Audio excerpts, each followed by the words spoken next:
नमस्कार, आप सभी का बहुत बहुत स्वागत है। खबरों का पंचनामा देख रहे हैं आप और मैं हूं आपके साथ परवीन शेख। हम लेकर आए देश और दुनिया की 5 बड़ी खबरें जिस पर चर्चा के लिए हमारे साथ स्टूडियो में मौजूद हैं कैपिटल टीवी के editor in chief doctor Manish Kumar. Sir, आपका बहुत बहुत स्वागत है। धन्यवाद। सबसे पहले एक नजर आज की टॉप हेडलाइंस पर। अर्जेंटीना पहुंचे पीएम मोदी का भव्य स्वागत, जय श्री राम और भारत माता की जय के लगे नारे। ब्रिक्स सम्मेलन के लिए ब्राजील होंगे रवाना। सुप्रीम कोर्ट पहुंचा बिहार वोटर लिस्ट का मामला, एडीआर ने याचिका में ईसी के आदेश को बताया मनमाना, वोटर वेरिफिकेशन की प्रक्रिया पर रोक लगाने की मांग। मराठा विजय रैली में 20 साल बाद एक मंच पर नजर आए उद्धव और राज ठाकरे। भाषा विवाद पर ठाकरे ब्रदर्स बोले, न्याय नहीं मिलेगा तो करेंगे गुंडागर्दी। नेता प्रतिपक्ष राहुल गांधी ने मोदी सरकार पर साधा निशाना, कहा मोदी सरकार ट्रंप की टैरिफ डेडलाइन के सामने झुक जाएगी।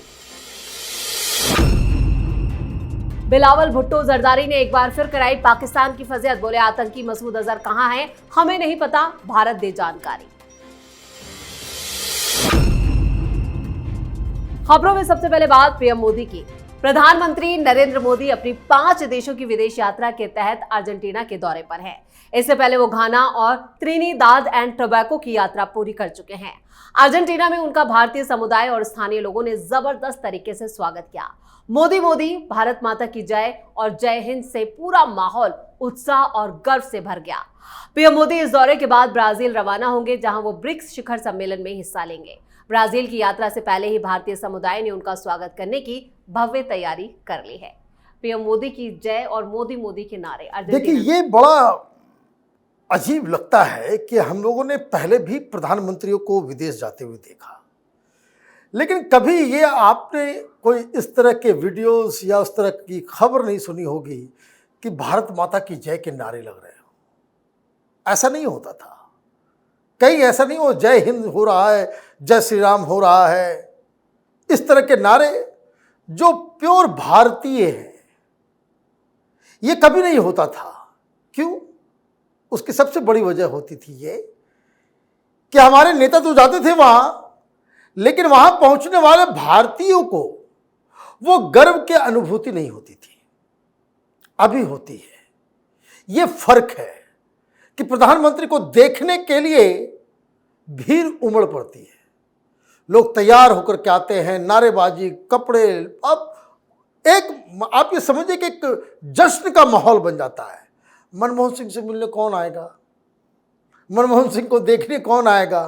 कोई उसकी फैन फॉलोइंग नहीं। तो ये एक नई चीज़ हुई है। अर्जेंटीना गए हैं तो प्रधानमंत्री मोदी, चाहे वो ट्रिनिडाद टोबैगो गए हो, चाहे वो घाना गए या अब अर्जेंटीना गए, यहाँ से वो ब्राज़ील ब्रिक्स समिट के लिए जाएंगे, अपना काम साथ में चलता रहता है।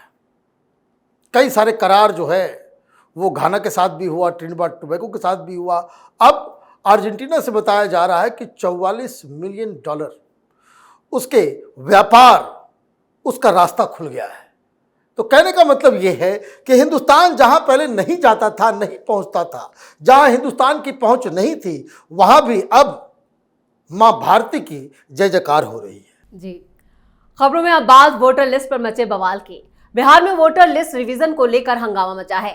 अब इसको लेकर एसोसिएशन फॉर डेमोक्रेटिक ने सुप्रीम कोर्ट का दरवाजा खटखटाया है। एडीआर ने अपनी याचिका में कहा, चुनाव आयोग का आदेश मनमाना है, इससे लाखों वोटर्स का वोट देने का अधिकार प्रभावित हो सकता है। साथ ही याचिका में एसआईआर प्रक्रिया पर रोक लगाने की मांग की है। इस बीच मुख्य चुनाव आयुक्त ज्ञानेश कुमार ने कहा कि पिछले 4 महीनों में हर विधानसभा सीट पर मीटिंग की गई, हर जिले में और राज्यों के मुख्य चुनाव अधिकारियों के यहां भी बैठकें हुई। कुल मिलाकर करीब 5000 बैठकों में 28,000 राजनीतिक दलों ने हिस्सा लिया। आयोग 5 राष्ट्रीय दलों और 4 से ज्यादा राज्य के दलों से भी मिल चुका है। वहीं चुनाव आयोग ने जो गाइडलाइंस दी है, अगर उसे विपक्ष ठीक से पढ़े तो उसे सवालों का जवाब मिल जाएगा।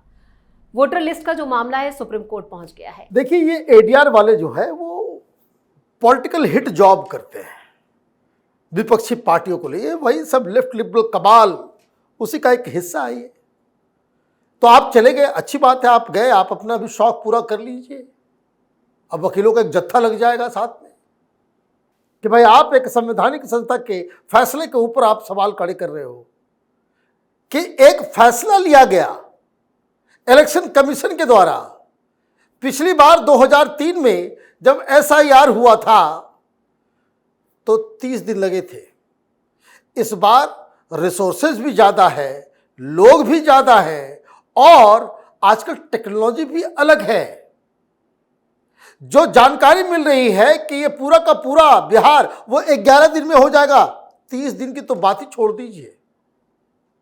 और सबसे बड़ी चीज़ कि ये ADR हो या पॉलिटिकल पार्टी इसलिए नहीं जा रही कि भाई अगर वहाँ से सुप्रीम कोर्ट से लताड़ पड़ गई तो अभी चुनाव में नुकसान हो जाएगा। चुनाव में नुकसान हो तो आपने अपने टिटपुंजी लोगों को भेज दिया कि भाई जाओ, तुम ही जाओ। अब वहां जाकर के भाई ADR वाले भी अपनी ऐसी तैसी करवा रहे हैं।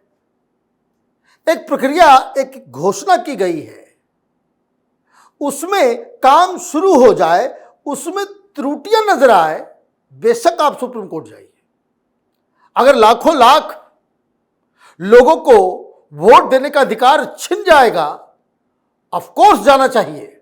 इलेक्शन कमीशन के ऊपर जो है कार्रवाई होनी चाहिए, बाकायदा उनसे सवाल पूछा जाना चाहिए, लेकिन काम तो होने दो।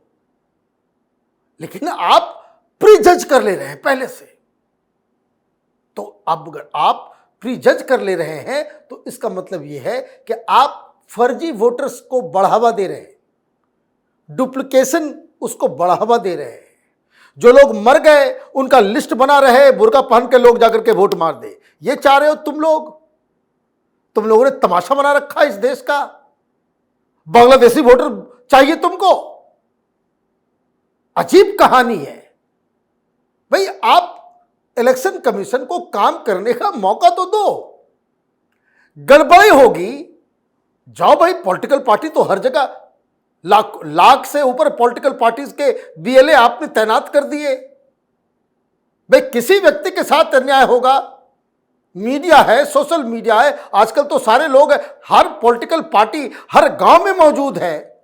तब आप सवाल खड़े करो, हम लोग भी सवाल उठाएंगे फिर कि भाई किसी भी एक जेन्युइन व्यक्ति के वोट के अधिकार का हनन नहीं होना चाहिए।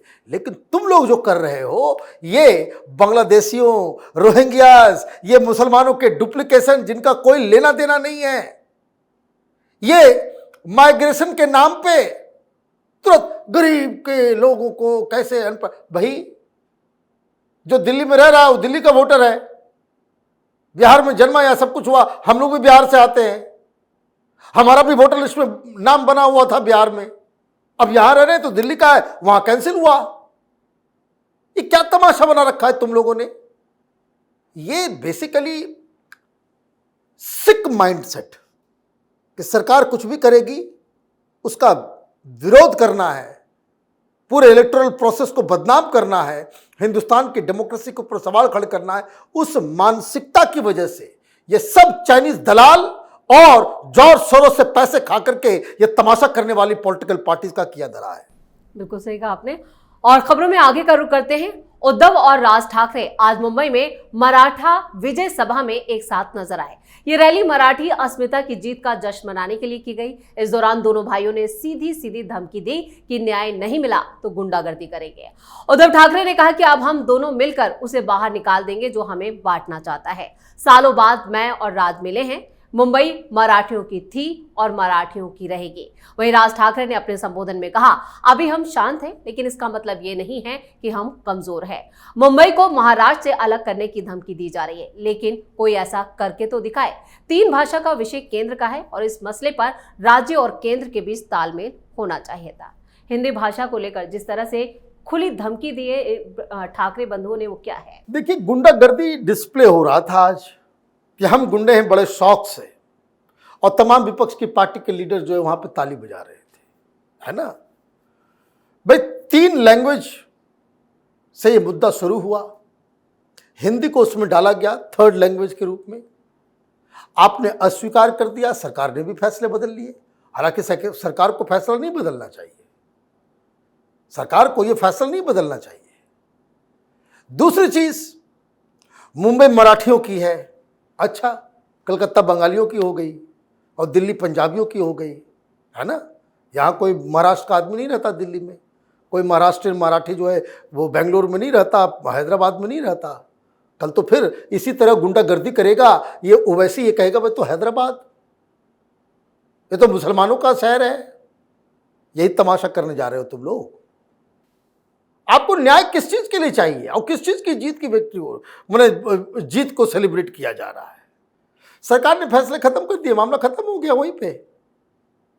आपको लड़ना है चुनाव और आपके शिव सैनिक आपको वोट नहीं दे रहे क्योंकि आपको लोग समझ रहे हैं कि मौलाना उद्धव हो गए हैं। राज ठाकरे की हैसियत 0 सन्नाटा हो गया। न पार्षद है, न विधायक है, न एमपी है, न एमएलए, कुछ नहीं है तुम्हारे पास। तो दो राजनीति के लूजर्स वो इकट्ठा हो गए और गाली गलौज शुरू कर दिया। भाई हिंदी बोलने वालों की पिटाई करोगे तुम, यही तुम्हारी राजनीति है, यही तुम्हारी राजनीति है। तो राणे ने तो बिल्कुल सही कहा कि भाई एक काम कर लो, बॉलीवुड को बोलो कि भाई सिर्फ मराठी में फिल्म बने, हिंदी में फिल्म बनाने वाले को भगाओ वहां से। हिम्मत है नहीं। और ये जो अचानक से कुंभ में बिछड़े हुए भाई की तरह जो फिल्मी डायलॉग दिया जा रहा है कि 20 साल के बाद हम लोग मिल गए, हम लोग साथ आ गए, तो भाई साहब एक काम कर लो, मनसे और उद्धव ठाकरे पार्टी की जो है बची खुची जो है उसको आप मर्ज कर लो ना, एक पार्टी बना लो, तब तो ये मिलन पूरा होगा। जी, खबरों में अब बात राहुल गांधी की। राहुल गांधी ने एक बार फिर केंद्र सरकार पर निशाना साधा है। इस बार मुद्दा रहा भारत अमेरिका के बीच चल रहा टैरिफ विवाद, जिसकी डेडलाइन 9 जुलाई को खत्म हो रही है। राहुल गांधी ने सोशल मीडिया प्लेटफॉर्म एक्स पर लिखा, पीयूष गोयल चाहे जितना सीना ठोक ले, मेरी बात लिख लीजिए। मोदी ट्रंप की टैरिफ डेडलाइन के सामने चुपचाप झुक जाएंगे। जिस पर केंद्रीय मंत्री पीयूष गोयल ने दो टूक कहा है कि भारत सिर्फ तभी व्यापारिक समझौते करता है जब वो दोनों पक्षों के लिए लाभकारी हो और भारत के हित सुरक्षित हो। उन्होंने कहा कि हम किसी डेडलाइन के दबाव में समझौता नहीं करते। जब कोई सौदा देश के लिए अच्छा होता है तभी हम उसे मंजूरी देते हैं। राहुल गांधी फिर सामने आए हैं और इस बार टैरिफ पर। देखिए, राहुल गांधी को तो बस एक ही चीज में वो मजा आता है, हिंदुस्तान कैसे हार जाए, हिंदुस्तान कैसे जो है झुक जाए, हिंदुस्तान कैसे पिट जाए, हिंदुस्तान कैसे बेइज्जत हो जाए, सेलिब्रेशन चालू हो जाता है। और दिक्कत क्या है कि राहुल गांधी फैसला आने से पहले ही वो सेलिब्रेट करना चालू कर देते हैं। दिमाग जो है ना इनका डिसओरिएंटेड हो गया है। जब चुनाव हारते हैं तो मोरल विक्ट्री बता देते हैं, है ना। चुनाव हार जाने के बाद भी सेलिब्रेट करने वाला व्यक्ति है। तो अभी क्या कह रहे हैं ये? अभी ये कह रहे हैं कि ये देखिए ये झुक जाएगी सरकार। लीडर ऑफ अपोजिशन का काम क्या था? लीडर ऑफ अपोजिशन का काम था आपको ये बताना कि मोदी सरकार हम आपके साथ हैं, आप वहां जाकर के कॉम्प्रोमाइज मत करना, और let this be heard by US administration कि हिंदुस्तान की विपक्षी पार्टी भी सरकार के साथ है कि मामला कृषि का हो या डेयरी का हो, इस पे कोई कॉम्प्रोमाइज भारत नहीं करेगा। आपके डेयरी इंडस्ट्री का, आपके एग्रीकल्चर इंडस्ट्री का हिंदुस्तान के कृषि और डेयरी से कोई मुकाबला नहीं है, इसलिए हम उस पर कोई कॉम्प्रोमाइज नहीं कर सकते। आप ये आवाज उठाते तो अमेरिका की सरकार को भी लगता कि नहीं भाई ये सरकार नहीं कर सकती, ये सारा अपोजिशन और सारा देश जो है इस मामले में खड़ा है। आप क्या कह रहे हो? आप कह रहे हो कि भाई हार जाओ, कॉम्प्रोमाइज हो जाए, ये हो जाए, वो हो जाए। ये सिकनेस है, ये दिमाग में बीमारी है। लीडर ऑफ अपोजिशन का रोल क्या होना चाहिए ये अभी तक समझ में नहीं आया। कारण क्या है? ये बचपन से सिखाया नहीं गया है, ये पॉलिटिकल ट्रेनिंग ही नहीं दी गई है। बचपन से कान में बोला गया है कि भाई प्रधानमंत्री बनना है तुमको, प्रधानमंत्री के अलावा कोई दूसरा चेयर ही नहीं है तुम्हारे लिए। और इसलिए फ्रस्ट्रेशन में कि मैं तो प्रधानमंत्री नहीं बन सका और पता नहीं मैं बन पाऊंगा नहीं बन पाऊंगा, आप भारत की हार में खुशी ढूंढ रहे हो। यही कांग्रेस का हाल हो गया है। जी, खबरों के आखिर में बात बिलावल भुट्टो की। पाकिस्तान के पूर्व विदेश मंत्री बिलावल भुट्टो जरदारी ने एक सनसनीखेज बयान दिया। उन्होंने दावा किया है कि जैश ए मोहम्मद का संस्थापक और मोस्ट वांटेड आतंकवादी मसूद अजहर अब पाकिस्तान में नहीं है। इसके साथ ही उन्होंने भारत से भी आग्रह किया कि अगर उसके पास अजहर के बारे में कोई जानकारी है तो वो पाकिस्तान को दे। यह बयान ऐसे वक्त पर आया है जब Pakistan financially action task force यानी FATF की ग्रे लिस्ट से बाहर निकलने के लिए संघर्ष कर रहा है और आतंकवाद पर अंतर्राष्ट्रीय दबाव में है। भारत लगातार पाकिस्तान से जैश ए मोहम्मद और दूसरे आतंकवादी गुटों के खिलाफ सख्त एक्शन की मांग करता रहा है, जो भारत में कई हमलों के लिए जिम्मेदार है। बिलावल भुट्टो का बयान क्या है? देखिए, वो पाकिस्तान के पप्पू हैं। हर देश में कुछ तरह के पप्पू होते हैं ना, डायनेस्ट, तो जिसका अपना कुछ किया धरा नहीं है, बाप दादा के नाम पे राजनीति करने वाले लोग सब ऐसे ही पप्पू हैं। उनको इधर खाली होता है, आपसे कहलवाया गया कि भाई आप कह दो, क्योंकि और कोई दूसरा जोकर तो मिला नहीं। मैंने ऐसी बात कि जो मीडिया में, सोशल मीडिया में हर 6 महीने 7 महीने में जो है जो तस्वीरें आ जाती है जलसा करते हुए, प्रेस कॉन्फ्रेंस करते हुए, इंटरव्यू देते हुए, ये हाफिज सईद और ये मसूद अजहर और पता नहीं कितने सारे लोग, ये तो वहां खुला घूमते हैं। अभी अटैक हुआ, किसके परिवार को मारा गया? एक परिवार से बहुत सारे लोग मारे गए ना। कौन रो रो के कह रहा था कि मैं भी मर गया होता तो अच्छा होता, मेरे सारे परिवार मर गए, मेरा भाई मर गया, मेरी बीवी मर गई, मेरा, हाँ? और तुम बेवकूफ आदमी, तुमसे आर्मी कह रही कि ये बयान दे देना ताकि हम FATF में जाकर के कहें कि भाई पाकिस्तान में कोई आतंकी नहीं है। अरे जिस पाकिस्तान के अंदर ओसामा बिन लादेन पकड़ा गया हो, वो उसके मुंह से ये सब बातें अच्छी नहीं लगती। तो खैर, इसके ऊपर क्या टिप्पणी की जाए? भाई पप्पू कहीं का हो, पप्पू तो पप्पू ही होता है। इस तमाम जानकारी के लिए और सटीक विश्लेषण के लिए आपका बहुत बहुत धन्यवाद। खबरों का पंचनामा में आज के लिए इतना ही। देश और विदेश की बाकी खबरों और उनके सटीक एनालिसिस के लिए देखते रहिए कैपिटल टीवी। वीडियो को लाइक करें, शेयर करें और कैपिटल टीवी को सब्सक्राइब जरूर करें। धन्यवाद।